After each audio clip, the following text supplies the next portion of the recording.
आप सभी को मेरा नमस्कार। दोस्तों, आप अपने शरीर को कुछ ही पल में या कुछ ही समय में ऊर्जावान बना सकते हैं। कैसे, इसके बारे में विस्तृत विवरण दे रहा हूं मैं यहाँ पे। हमारे शरीर में 7 चक्र होते हैं और यही चक्र हमारे पूरे शरीर को ऊर्जा प्रदान करते हैं। अगर हम बीमार पड़ते हैं तो इन्हीं चक्रों की वजह से हम बीमार पड़ते हैं, इनमें कुछ कमी आने के कारण हम बीमार पड़ते हैं। और अगर हम ठीक रहते हैं, ऊर्जावान रहते हैं, तो इन्हीं चक्रों का कारण है कि हम उनकी वजह से ही ऊर्जावान रहते हैं। चक्र सिंपल सा इसका अर्थ है, चक्र शब्द जो है संस्कृत शब्द है, और अगर आप इसका सिंपल अर्थ लेते हैं, साधारण अर्थ लेते हो, तो इसका अर्थ होता है पहिया। मतलब घूमता हुआ, पूरे शरीर में जो घूम रहा है एक प्रकार से पहिए की तरह से, यही हमारे पूरे शरीर को नियंत्रित करने हैं। और ये 7 चक्र हैं हमारे शरीर में। सबसे पहले मूलाधार चक्र, दूसरा आता है स्वादिष्टान चक्र, तीसरा है मणिपुर चक्र, चौथा होता है अनाहत चक्र, पांचवां विशुद्ध चक्र, छठा आज्ञा चक्र, और सातवां और सबसे जो अंतिम और महान है वो है सहस्रार चक्र। दोस्तों, ये चक्र हमारे शरीर में निष्क्रिय पड़े हुए होते हैं और इनको हमने सक्रिय करना है। कैसे?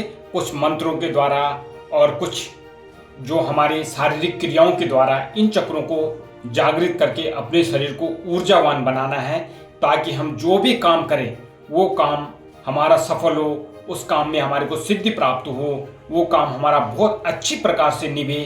तो ये सारे काम जो होते हैं चक्र करते हैं। तो सबसे पहले आता है मूलाधार चक्र। मूलाधार चक्र के लिए लम का जाप किया जाता है। लम, मूलाधार चक्र जो है रीढ़ की हड्डी के सबसे नीचे हिस्से के आसपास होता है। इस चक्र को कुल कुंडलिनी का मुख्य स्थान कहा जाता है। यहीं से शुरुआत होती है चक्रों की। इसका एक और नाम भौम मंडल भी है। यह चक्र चौकोर तथा उगते हुए सूर्य के समान स्वर्ण वर्ण का है।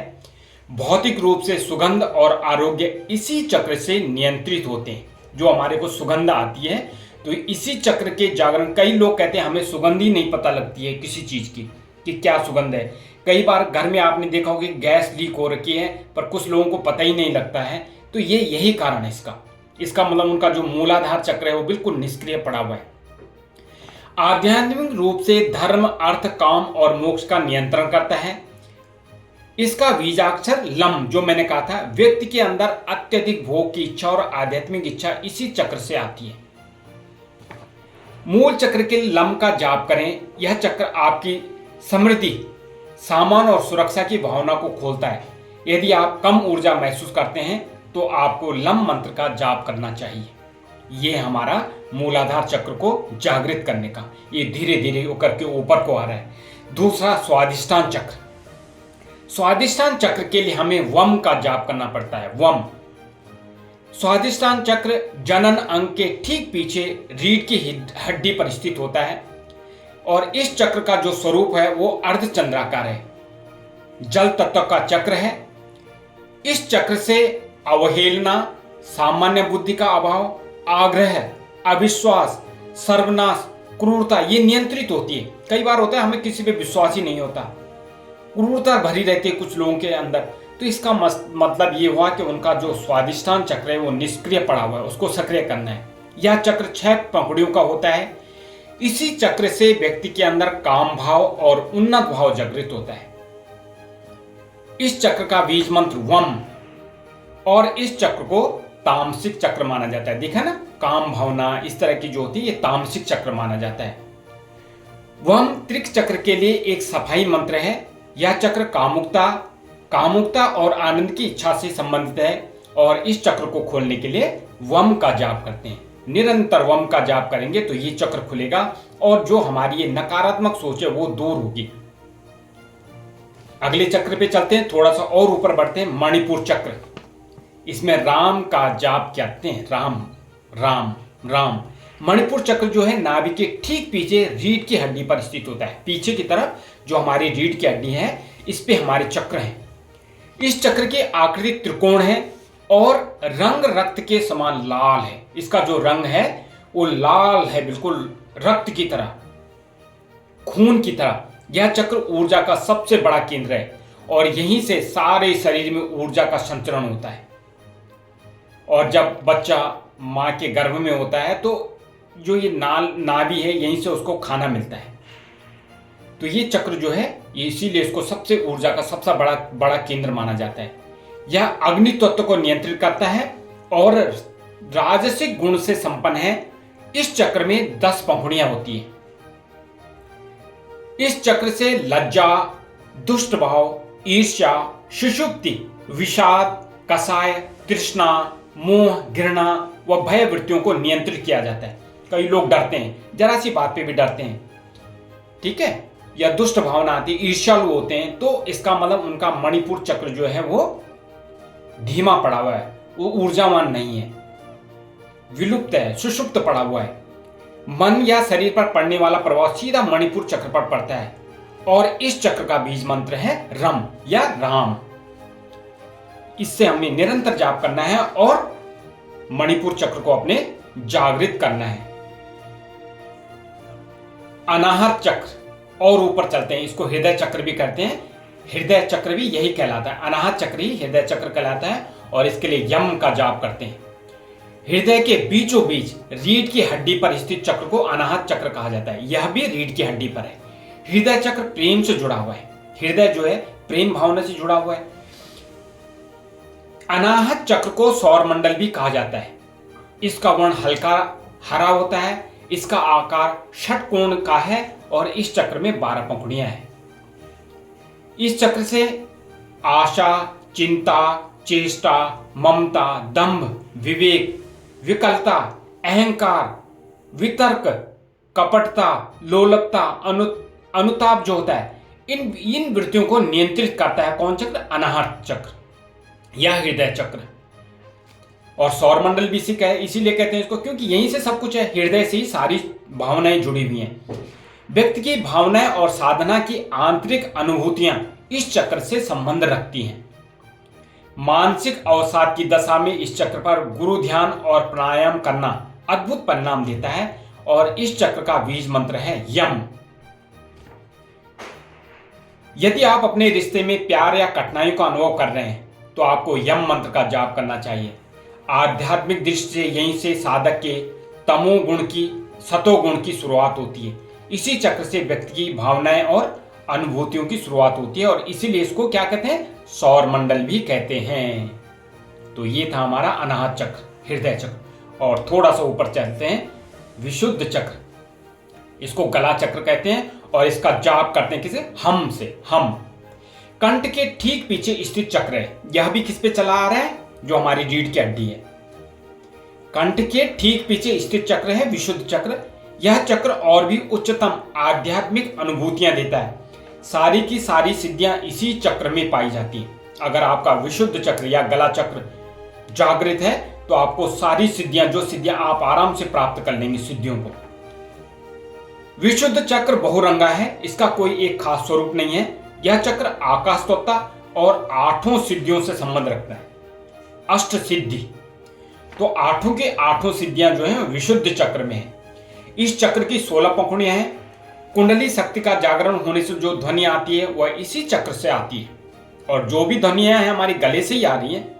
इस चक्र के गड़बड़ होने से या इस चक्र में कमी होने से वैज्ञानिक रूप से थायराइड जैसी समस्याएं हो जाती है, वाणी की विकृति पैदा होती है। संगीत के 7 सुर इसी चक्र का खेल है। गले से आवाज आती है तो 7 सुर भी गले से ही निकलते हैं, तो उनको भी ये कंट्रोल करता है, विशुद्ध चक्र। और इसका बीज मंत्र है हम। इससे भौतिक ज्ञान, कल्याण, महान कार्य, ईश्वर में समर्पण, विष और अमृत, इन सभी वृत्तियों को नियंत्रित करता है विशुद्ध चक्र। यह चक्र आपकी शारीरिक और आध्यात्मिक आवाज से संबंधित है। मंत्र जाप और सांस लेने के व्यायाम इस चक्र की शक्ति को बढ़ा देते हैं। अगर आप मंत्रों का जाप करते हैं तो आपका विशुद्ध चक्र बढ़ता जाएगा, खुलता जाएगा। आज्ञा चक्र, जिसको तीसरा नेत्र भी कहते हैं, भगवान शिव का तीसरा नेत्र जब खुलता है तो क्या होता है यह आपने सुना होगा, पढ़ा होगा। और ओम का जाप करें। इसमें दोनों भौं के बीच में स्थित चक्र को आज्ञा चक्र कहते हैं। बिल्कुल दोनों भौं के बीच में जहां पे आप बिंदी लगाते हैं वो जो है आज्ञा चक्र है, 2 पंखुड़ियों वाला है। एक पंखुड़ी काले रंग की और दूसरे पंखुड़ी सफेद रंग की होती है। सफेद पंखुड़ी ईश्वर की ओर जाने का प्रतीक है और काली पंखुड़ी का अर्थ सांसारिकता की ओर जाने का है। चक्र के 2 अक्षर और 2 बीज मंत्र हैं, ह और अक्षर। ह और अक्षर। इस चक्र का कोई ध्यान मंत्र नहीं है क्योंकि यह 5 तत्वों और मन के ऊपर होता है। इस चक्र पर मंत्र का आघात करने से शरीर के सारे चक्र नियंत्रित होते हैं। इसी चक्र पर इड़ा, पिंगला और सुषुम्ना जो नाड़ियां हैं, इनका आकार खुलता है और मन मुक्त अवस्था में पहुंच जाता है। यह चक्र आपके माथे के बीच में स्थित है। इस चक्र को खोलने के लिए ओम मंत्र का जाप करें। तीसरा नेत्र चक्र जागरूकता और मार्गदर्शन से जुड़ा हुआ है। तो आज्ञा चक्र के लिए बहुत ही आसान, आप ओम मंत्र का तो जाप करते हैं, भगवान शिव का जाप करते हैं, उसी जाप को करते रहिए और अपने आज्ञा चक्र को खोलिए और अपने शरीर को ऊर्जावान बनाइए। सहस्रार चक्र, जिसको क्राउन चक्र भी कहते हैं, ओम या आह का जाप करें। मस्तिष्क के सबसे ऊपरी हिस्से पर, बिल्कुल टॉप में, मस्तिष्क के सबसे ऊपरी हिस्से पर जो चक्र स्थित है उसे सहस्रार चक्र कहते हैं। यह आध्यात्मिकता से संबंधित है। यह चक्र आपके सिर के थोड़ा ऊपर स्थित है, जिसको सिर के भी थोड़ा ऊपर स्थित है। यह जो चक्र है सहस्र पंखुड़ियों वाला है, कई पंखुड़ियां हैं इसके और बिल्कुल उजले सफेद रंग का है। इस चक्र का न तो कोई ध्यान मंत्र है और न कोई बीज मंत्र। इस चक्र पर केवल गुरु का ध्यान किया जाता है। कुंडलिनी जब इस चक्र पर पहुंचती है तब जाकर वह साधना की पूर्णता पाती है और मुक्ति की अवस्था में आ जाती है। इसी स्थान तंत्र को क्या है, काशी कहा जाता है। इस स्थान पर सद्गुरु का ध्यान या कीर्तन करने से व्यक्ति के मुक्ति मोक्ष का मार्ग सहज हो जाता है। तो जो ये चक्र है सहस्रार चक्र, बिल्कुल टॉप का चक्र, क्राउन चक्र, सहस्रार चक्र is the topmost chakra and is directly associated with the universe. It is located at the crown of your head, and once you unlock it, you learn the truth about existence and reality. With this chakra, you become one with the consciousness. According to yogic philosophies and ancient scriptures, it is the harbinger of light and the storehouse of spiritual wisdom.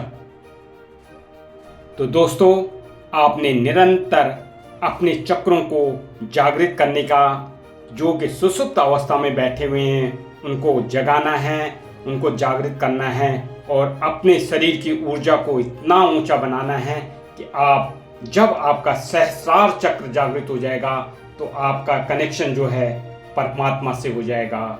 और ये आपकी सबसे बड़ी उपलब्धि होगी इस मनुष्य जीवन की कि आप जीते जी भगवान से संपर्क कर पाएंगे और अपने को इतना ऊंचा उठा पाएंगे। इसी के साथ आप सभी को मेरा नमस्कार। और ये जो 7 चक्र हैं, इन 7 चक्रों से अपने जीवन को आप सुशोभित करें, सुसज्जित करें। इसी के साथ आप सभी का धन्यवाद।